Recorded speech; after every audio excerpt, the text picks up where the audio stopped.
السلام علیکم ورحمۃ اللہ وبرکاتہ۔ الحمدللہ رب العالمین والصلاة والسلام علی رسولہ الامین ومن تبعہم بإحسان الی یوم الدین۔ ناظرین کرام، آج کے اس درس میں دروس عقیدہ کا سلسلہ آپ کے سامنے پیش کیا جائے گا، جو کہ شفاعت کے بیان میں ہے۔ مصنف رحمۃ اللہ علیہ نے یہ باب کیوں قائم کیا؟ بتوں کے سفارشی ہونے کے بطلان کو ظاہر کرنے کے لیے، کیونکہ کفار یہ عقیدہ رکھتے ہیں کہ بت اللہ کے نزدیک ان کے سفارشی ہوں گے۔ دوسرا سبب، کیونکہ اللہ کا علم، قدرت اور بادشاہت کامل ہے، نہ کہ ناقص، جیسے دنیاوی بادشاہوں کی طرح سفارشی کی ضرورت محسوس ہو، اور نہ ہی سفارشیوں کو اتنی جرأت ہے کہ وہ بغیر اس کی اجازت کے ہی کسی کے حق میں سفارش کرنا شروع کر دیں۔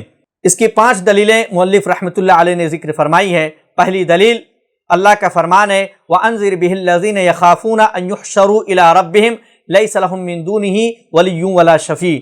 اور اے محمد صلی اللہ علیہ وسلم، آپ اس قرآن کے ذریعے ان لوگوں کو نصیحت کریں جو اس بات سے ڈرتے ہیں کہ اپنے رب کے سامنے اس حال میں پیش کیے جائیں کہ ان کا اللہ کے سوا کوئی مددگار یا سفارشی نہ ہو، یعنی معلوم ہوا اللہ کے سوا کوئی مددگار اور سفارشی نہیں ہے۔ دوسری دلیل، اللہ نے فرمایا قُلْ لِلَّهِ الشَّفَاعَةُ جَمِيعًا، اے محمد صلی اللہ علیہ وسلم کہہ دیجئے کہ ہر قسم کی شفاعت اللہ کے اختیار میں ہے۔ معلوم ہوا کہ اللہ ہی کے اختیار میں ساری شفاعت ہے، کسی اور کے اختیار میں نہیں۔ تیسری دلیل، اللہ نے فرمایا مَنْ ذَا الَّذِي يَشْفَعُ عِنْدَهُ إِلَّا بِإِذْنِهِ، کون ہے جو اس کے حضور اس کی اجازت کے بغیر سفارش کر سکے، یعنی اللہ کی اجازت کے بغیر کوئی بھی اللہ کے پاس سفارش نہ کر سکے گا۔ چوتھی دلیل، اللہ کا ارشاد ہے وَكَم مِّن مَلَكٍ فِي السَّمَاوَاتِ لَا تُغْنِي شَفَاعَتُهُمْ شَيْئًا إِلَّا مِن بَعْدِ أَن يَأْذَنَ اللَّهُ لِمَن يَشَاءُ وَيَرْضَىٰ۔ اور آسمانوں میں کتنے ہی فرشتے ہیں جن کی سفارش کچھ بھی فائدہ نہیں دے سکتی، مگر بعد اس کے کہ اللہ جس کے لیے شفاعت اور سفارش کی اجازت دے اور پسند کرے۔ اللہ نے فرمایا آسمان میں کتنے ہی فرشتے ہیں، آسمان میں فرشتوں کی کثرت ہے، اس کے باوجود ان کی شفاعت کسی کو کچھ بھی فائدہ نہیں پہنچا سکتی، الا یہ کہ اللہ تعالیٰ انہیں سفارش کی اجازت دے۔ اور یاد رہے، سفارش کرنے والے اور جس کی سفارش کی جا رہی ہے، دونوں سے اللہ کا راضی ہونا ضروری ہے۔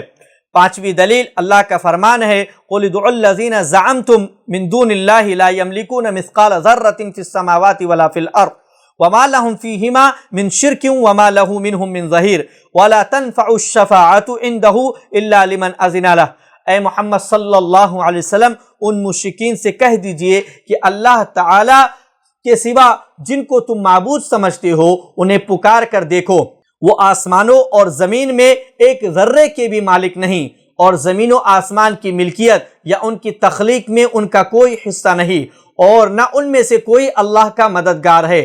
شفاعت یعنی سفارش بھی اس کے پاس کچھ نفع نہیں دیتی بجز ان کے جن کے لیے اجازت ہو۔ ان بتوں سے ہر اس چیز کی نفی کر دی گئی جس کی امید ان کی عبادت کرنے والے لوگ رکھتے ہیں کہ یہ کسی بھی چیز کے مالک نہیں ہیں، نہ ذاتی و انفرادی طور پر، نہ ہی شریک و ساجی کے طور پر، اور نہ ہی معاون و مددگار کے طور پر، کیونکہ کوئی اگر کسی کا مددگار بھی ہو گرچہ شریک نہ ہو، پھر بھی وہ اس کا احسان مند ہو جاتا ہے اور اس کی محبت کی خاطر وہ کر گزرتا ہے جو وہ چاہتا ہے۔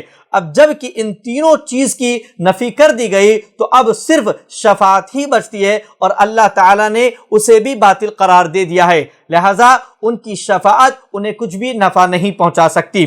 شفاعت کہتے ہیں جلب منفعت یا دفع مضرت کے لیے کسی کو واسطہ بنانا، نفع یا نقصان کے لیے کسی کو واسطہ بنانا۔ اس کی کئی قسمیں ہیں۔ پہلی قسم جائز شفاعت، جس کو اللہ نے صرف اپنے لیے ثابت کیا ہے اور مندرجہ ذیل شرطوں کے ساتھ یہ اللہ سے طلب کی جائے گی۔ پہلی شرط، شفاعت اللہ کی اجازت سے ہو، شفاعت کرنے والے اور جس کی شفاعت کی جا رہی ہے دونوں سے اللہ کی رضامندی ہو۔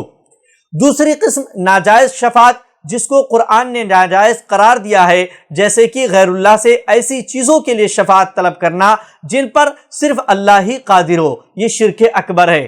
تیسری قسم ان چیزوں میں شفاعت طلب کرنا جن پر مخلوق قادر ہو۔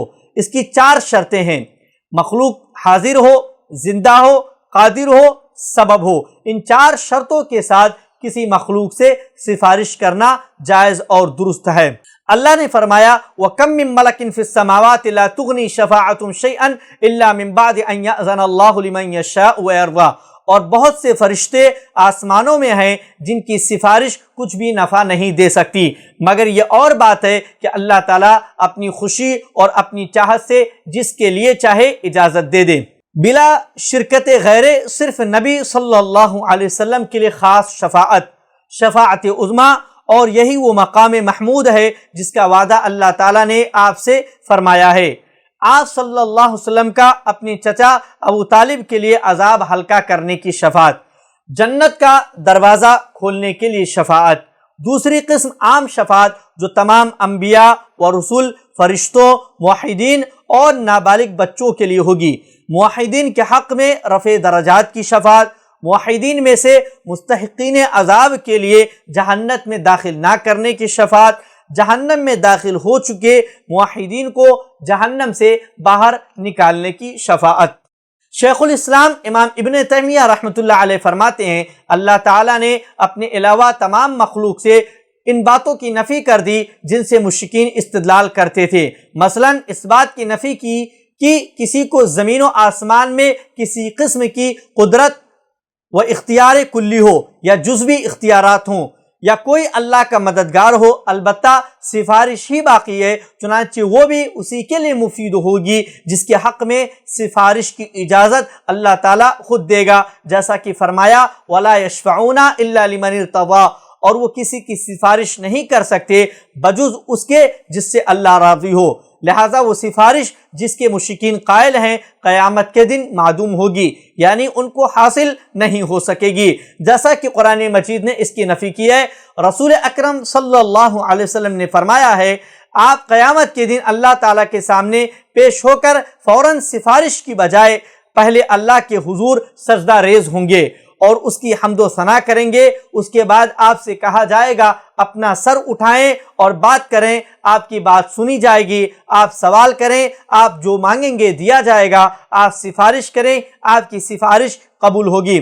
حضرت ابو ہریرہ رضی اللہ عنہ نے عرض کیا یا رسول اللہ سب سے زیادہ خوش نصیب کون ہے جو آپ کی سفارش کا حقدار ہوگا؟ آپ نے فرمایا جس نے خلوص دل سے کلمہ لا الہ الا اللہ کا اقرار کیا، لہذا ثابت ہوا کہ سفارش اللہ کی اجازت سے صرف خلوص دل سے کلمہ پڑھنے والوں کو حاصل ہوگی اور مشرکین کو حاصل نہیں ہوگی۔ شفاعت کی حقیقت یہ ہے کہ اللہ تعالیٰ مخلص اہل توحید پر اپنا خصوصی فضل فرمائے گا اور جن لوگوں کو سفارش کی اجازت دے گا ان کی دعا سے اہل توحید کی مغفرت کرے گا، اس طرح وہ سفارش کر کے عزت اور قابل ستائش مقام حاصل کر پائیں گے۔ جس شفاعت کا قرآن کریم نے انکار کیا ہے اس سے مراد وہ شفاعت ہے جس میں شرک کی آمیزش ہو۔ یہی وجہ ہے کہ متعدد مقامات پر اللہ تبارک و تعالی نے اپنی اجازت سے شفاعت کا اثبات کیا ہے اور نبی صلی اللہ علیہ وسلم نے صاف صاف فرمایا ہے کہ شفاعت صرف اہل توحید اور اہل اخلاص کے لیے ہی ہوگی۔ اللہ رب العالمین سے دعا گو ہوں کہ ہم تمام لوگوں کو شفاعت کے باب میں جو حق، جائز اور درست چیز ہے اسے اپنانے اور جو باطل غیر شرعی چیز ہے اس سے اجتناب کرنے کی توفیق عطا فرمائے۔ آمین تقبل یا رب العالمین۔ وآخر دعوانا ان الحمد للہ رب العالمین۔ سبحانک اللہم وبحمدک، اشہد ان لا الہ الا انت، استغفرک واتوب الیک۔